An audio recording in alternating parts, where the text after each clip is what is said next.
बिस्मिल्लाहिर्रहमानिर्रहीम। अस्सलाम वालेकुम फ्रेंड्स, आप देख रहे हैं CSC guide official YouTube channel और मैं हूं मोहम्मद इरफान। तो आज शुरू करेंगे वही क्वेश्चन एंड आंसर। काफ़ी स्टूडेंट्स के थे, तो चलिए स्टार्ट करते हैं। पहला क्वेश्चन है असद का कि असद नाम था कोई, तो कि भाई मेरा इनिशियल रिव्यू क्लियर नहीं हुआ, मैं अब क्या करूं, विड्रा करके किसी और यूनिवर्सिटी में अप्लाई कर सकता हूं? जी बिल्कुल आप कर सकते हैं। अगर आपको पता चल गया कि इस यूनिवर्सिटी की सिलेक्शन अभी हो गई है और मेरा नाम नहीं है, पहली बात तो ये है अभी तक किसी की नहीं हुई, आई थिंक एक आध को छोड़ के। तो अगर नहीं हुई तो इनिशियल रिव्यू आपका क्लियर, या अब आपका आगे having not pass the initial review, या कोई और चीज़ ऐसी कि जहाँ से आपको पता चले कि मेरा एडमिशन जहाँ पे नहीं हो सकता, आप उसे विड्रा करके फाइल को किसी और यूनिवर्सिटी में अप्लाई कर सकते हैं। इससे कुछ भी नहीं होता, कुछ भी नहीं होता।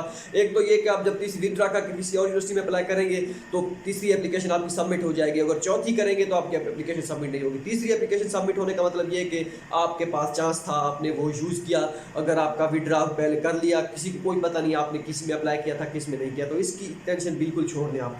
ठीक है, आप अप्लाई कर सकते हैं। ओके हो गया।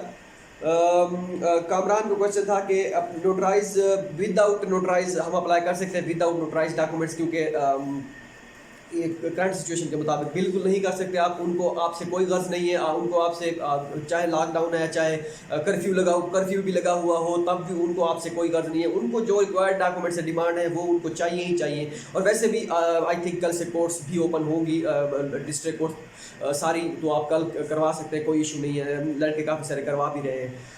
ठीक हो गया ये सारी चीज़ें। इसके बाद है रफ़ीक अकबर का क्वेश्चन था कि इन प्रोग्रेस, हाँ ये चीज़ जो है ये पिछली मरतबा जब स्टेटस का चक्कर था उसमें हम बताना भूल गए। इसमें एक कंप्लीट वीडियो हम बनाएंगे कि इन प्रोग्रेस में जो स्टेटस होता है वो लड़के एक्सेप्टेड में एक तो खुद कैसे लिखते हैं, उसके बाद जो इन प्रोग्रेस का स्टेटस होता है अगर वो तो इंग्लिश में जब आप ओपन करें ना उसकी वेबसाइट है CSE की, इन प्रोग्रेस में अगर लिखा हो वो इन प्रोग्रेस शो करवाता है जब इंग्लिश में ओपन करते हैं। जैसे जब आप चाइनीज़ में उनकी वेबसाइट पे ओपन करते हैं और उस चाइनीज़ को जब ट्रांसलेट करते हैं, पेज ट्रांसलेट करते हैं गूगल क्रोम में, वो इन प्रोग्रेस जो अगर स्टेटस अगर आपका है वो ऑटोमेटिकली एक्सेप्टेड में लिखा जाएगा। तो ये चक्कर होता है। वैसे भी इन प्रोग्रेस को खुद हम कैसे लिख सकते हैं, उसमें खुद हम कैसे, मतलब ये कि हम किसी को शो कराने के लिए उनके सिस्टम में नहीं होगा। जो हम तरीका आपको बताएंगे कि लड़के कैसे इन प्रोग्रेस में करते हैं अपना, या कैसे एक्सेप्टेड में चेक कर लेते हैं। वो सेटिंग वो होती है थोड़ी बहुत, उसके साथ वो क्या कर लेते हैं, इन प्रोग्रेस को एक्सेप्टेड में कर लेते हैं। वो सिर्फ वो रियल टाइम नहीं होती कि उनके सिस्टम में भी चेंज हो जाएगा, नहीं वो ऐसा नहीं होता। वो सिर्फ जस्ट किसी को धोखे में रखने के लिए वो स्क्रीनशॉट ले चेंज कर लेते हैं उसको एक्सेप्टेड में। उसके बाद स्क्रीनशॉट लेके लड़के कहते हैं ये देखिए मेरा इस यूनिवर्सिटी का स्टेटस एक्सेप्टेड में चला गया है, तो ये यूनिवर्सिटी सेलेक्ट कर रही है। तो ये सिर्फ धोखाधड़ी है और कुछ भी नहीं है। ठीक है, वैसे हाँ इन प्रोग्रेस को जब ट्रांसलेट करें पेज को उसको जो भी होता है वो CSE का ऑनलाइन पोर्टल का वो एक्सेप्टेड शो कराता है। ठीक है, इस पर हम बनाएंगे कि लोग लड़के जो है ग्रुप्स में जो है कैसे लड़कों को बेवकूफ़ बनाते हैं, वो एक्सेप्टेड शो कराते हैं या किसी और तरीके का स्टेटस शो कराते हैं कि मेरा ये स्टेटस है, मेरा वो स्टेटस है। वो सारी चीज़ें इंशाल्लाह हम आपको बताएंगे। वो सिर्फ ये नहीं कि हम वो जो हम बताएंगे उसके साथ आपका स्टेटस चेंज हो जाएगा, ऐसा कुछ नहीं होता। उनके सिस्टम में एक परफेक्ट वो लगा हुआ है, वो उसके साथ ही वो काम करते हैं। ऐसा कोई भी बंदा नहीं कर सकता कि उनके खुद से चेंज कर दे, नहीं ऐसा बिल्कुल भी पॉसिबल नहीं है। इंजमाम का क्वेश्चन था कि एक यूनिवर्सिटी में हमने रिजेक्ट कर दिया एक यूनिवर्सिटी ने, क्या हम दूसरी यूनिवर्सिटी में अप्लाई कर सकते हैं? बिल्कुल आप अप्लाई कर सकते हैं। आप प्रेसिडेंशियल स्कॉलरशिप पे, उसकी अगर प्रेसिडेंशियल स्कॉलरशिप है उसके लिए भी आप अप्लाई कर सकते हैं, लेकिन वो एक मसला बनेगा। अगर आपने उसका यूनिवर्सिटी का ऑनलाइन पोर्टल था तो आपने पहले अप्लाई कर दिया है, तो अब CSE पे किया था, अब आप सोच रहे हैं कि उसी पोर्टल पर आप यूनिवर्सिटी स्कॉलरशिप पे अप्लाई कर दें, पहला आपका रिजेक्ट हो गया तो उसमें मुश्किल होगा यूनिवर्सिटी स्कॉलरशिप पे अप्लाई करने के लिए। लेकिन अगर आपको एक यूनिवर्सिटी ने रिजेक्ट कर दिया है, अब आप फॉर्म विड्रा करके किसी और यूनिवर्सिटी में अप्लाई करना चाह रहे हैं, CSE की हो, जो भी हो, प्रेसिडेंशियल स्कॉलरशिप या यूनिवर्सिटी स्कॉलरशिप या प्रोविंशियल स्कॉलरशिप का तो कोई ऐसा कोई इशू नहीं है, आप जितनी मर्जी स्कॉलरशिप के लिए अप्लाई करें। लेकिन CSE में अगर आपने किसी यूनिवर्सिटी ने आपने रिजेक्ट कर दिया है तो आप अप्लाई कर सकते हैं, वो भी 3 में। ठीक हो गया, कोई मसला नहीं है। किसी यूनिवर्सिटी ने आपने फॉर एग्जाम्पल आपने 3 यूनिवर्सिटी में अप्लाई किया था और 3 यूनिवर्सिटी ने मिसाल के तौर पर आपको रिजेक्ट कर दिया है, मतलब having not pass the initial review या कोई और वजह बना के आपको रिजेक्ट कर दिया है, क्या आप अप्लाई कर सकते हैं? बिल्कुल कर सकते हैं। फॉर्म करें, विदड्रा करके उसको जो एजेंसी नंबर होता है वो करें चेंज, रिक्वायर्ड डॉक्यूमेंट्स में जो चीज़ें चेंज करनी है, जिस यूनिवर्सिटी में आप अप्लाई करना है उसके लिहाज से स्टडी प्लान या जो भी चीज़ें हैं तो वो आप अपलोड करें। इन्फॉर्मेशन में अगर कोई चीज़ चेंज करनी है वो करें और अप्लाई कर दें, कोई मसला भी नहीं है। ठीक है, आप अप्लाई कर सकते हैं विदाउट एनी हेजिटेशन, आप अप्लाई करें।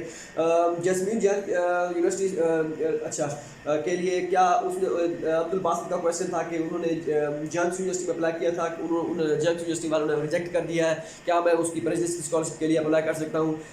और अभी मैंने आप बात की है, अगर तो उस यूनिवर्सिटी की जो पोर्टल है उसका उस एक ही पोर्टल पे उनकी यूनिवर्सिटी की ऑनलाइन अप्लाई भी उसी पोर्टल पे है जहाँ पे आपने सीएससी का फॉर्म फिल किया था, सीएससी के लिए मतलब फॉर्म फिल किया था उनके यूनिवर्सिटी के ऑनलाइन पोर्टल पे। तो प्रेसिडेंशियल स्कॉलरशिप के लिए वहाँ पे अप्लाई करना मुश्किल है। हाँ, वैसे अगर वैसे इनकी 200 RMB की 400 RMB फ़ी है, वो अगर आप पे कर सकते हैं, दूसरा अकाउंट बना के अगर करना चाहें तो कर सकते हैं, लेकिन ये रिस्की काम है, वो आपको एक्सेप्ट नहीं करेंगे। एक अकाउंट से आपकी फ़ाइल अगर रिजेक्ट हुई पड़ी है, यूनिवर्सिटी की पोर्टल की बात कर रहा हूँ, तो उसी यूनिवर्सिटी में दूसरे अकाउंट से आप अप्लाई करना चाह रहे हैं दूसरी प्रेसिडेंशियल स्कॉलरशिप के लिए, तो ये काफ़ी आपके लिए मसला कर सकती है। इसमें आप इस यूनिवर्सिटी को छोड़ दें, बस किसी और यूनिवर्सिटी में अप्लाई करें। ठीक हो गया। इसके बाद है जी क्वारंटाइन का नाम के जैसे कोई था, उसका क्वेश्चन था कि स्कॉलरशिप के लिए बैंक स्टेटमेंट ज़रूरी है।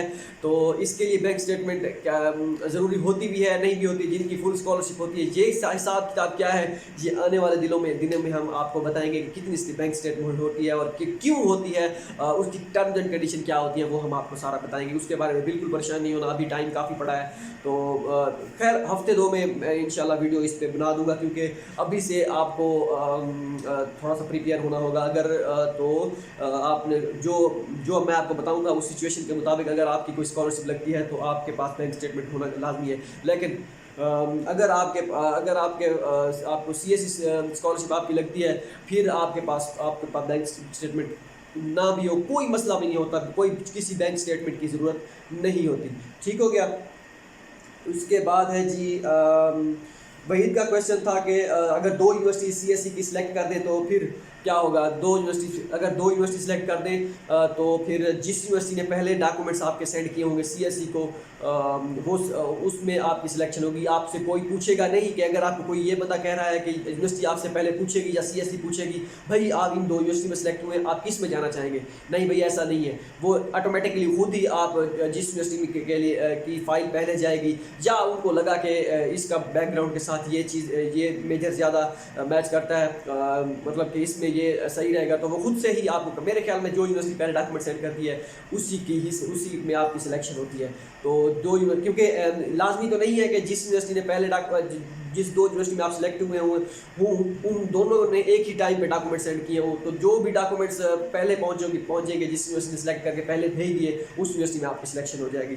ठीक है। अगर 3 ने भी किया है तो उन तीनों में से जो पहले पहुंचेगी फाइल आपकी जिस यूनिवर्सिटी की, वो आप उसमें सिलेक्ट होंगे। हुआई यूनिवर्सिटी और वुहान यूनिवर्सिटी का रिजल्ट कब अनाउंस होगा। हमदान खान का क्वेश्चन था कोई। वुहान का तो आई थिंक अप्रैल में हो जाता है, लास्ट टाइम तो अप्रैल के एंड में हो गया था, लेकिन अब सिचुएशन वुहान में थोड़ी सी मुश्किल, उसमें सिचुएशन थोड़ी सी डिफरेंट है, तो अब मे बी लेट हो, जून के एंड में या मई के एंड में हो जाएगा, या मोस्टली जो रिजल्ट अनाउंस होते हैं वो जून के महीने में होते हैं, या पहले हफ्ते में दूसरे तीसरे में हो जाते हैं। ठीक है। इसके बाद 3B कैटेगरी में अप्लाई करने के बाद कोई हम मुस्लिम खान का क्वेश्चन था ये। ठीक है। इसके बाद हवाई यूनिवर्सिटी की फ़ी है। अच्छा, मुस्लिम खान का क्वेश्चन था कि हवाई यूनिवर्सिटी की फ़ी है, मैं पे करने की कोशिश कर रहा हूँ लेकिन हो नहीं रही।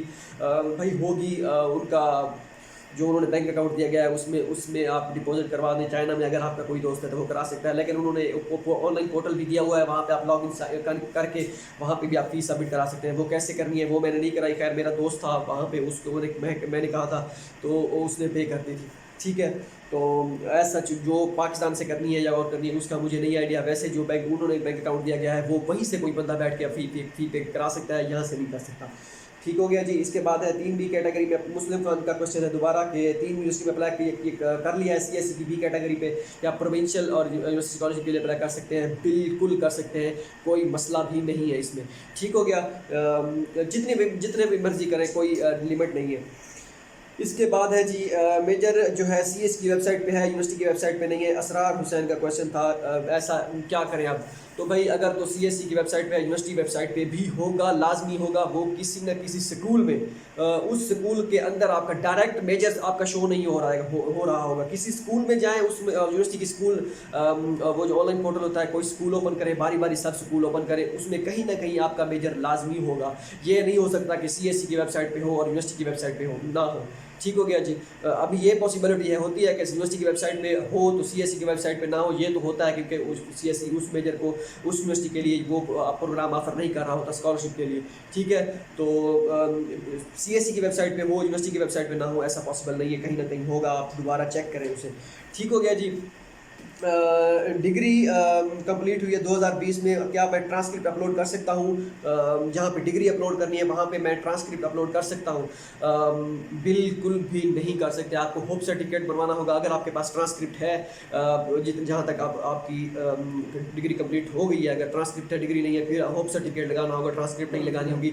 अगर आपके पास वो नहीं है, प्रोविजनल सर्टिफिकेट लगाना होगा, सॉरी। अगर आपकी ट्रांसक्रिप्ट अभी कंप्लीट नहीं हुई, तीसरा या MPhil कर रहे हैं, तीसरा या चौथा सेमेस्टर चल रहा है, फिर आपको होप सर्टिफिकेट लगाना होगा और ट्रांसक्रिप्ट की जगह आपको 3 सेमेस्टर जितने भी हो गए और आपको उसकी ट्रांसक्रिप्ट लगानी होगी, या रिजल्ट कार्ड उनको तीनों सेमेस्टर के रिजल्ट कार्ड एक ही PDF फाइल में बना के वो आपने अपलोड करने होंगे। अगर आप 7वीं 8वें सेमेस्टर में हैं तो 7 या 8 सेमेस्टर जितने भी हैं आपने पढ़े हुए हैं, जिनका रिजल्ट आ चुका है, उनका रिजल्ट कार्ड, सबके रिजल्ट कार्ड एक ही PDF फाइल में बना के उसमें मतलब डाल के एक ही PDF फाइल में मर्ज करके एक PDF फाइल बना देनी है। और उन 7 सेमेस्टर के रिजल्ट को या 8 सेमेस्टर जितने भी हो चुके हैं, ट्रांसक्रिप्ट हो बन गई है तो उनको ट्रांसक्रिप्ट की जगह अपलोड कर देना है। और डिग्री की जगह आपने प्रोविजनल सर्टिफिकेट, अगर आपकी डिग्री कंप्लीट हो गई है, 8 सेमेस्टर हो गए हैं, या अगर आप 7वें या 8वें सेमेस्टर में हैं तो फिर आपके पास होप सर्टिफिकेट होना चाहिए।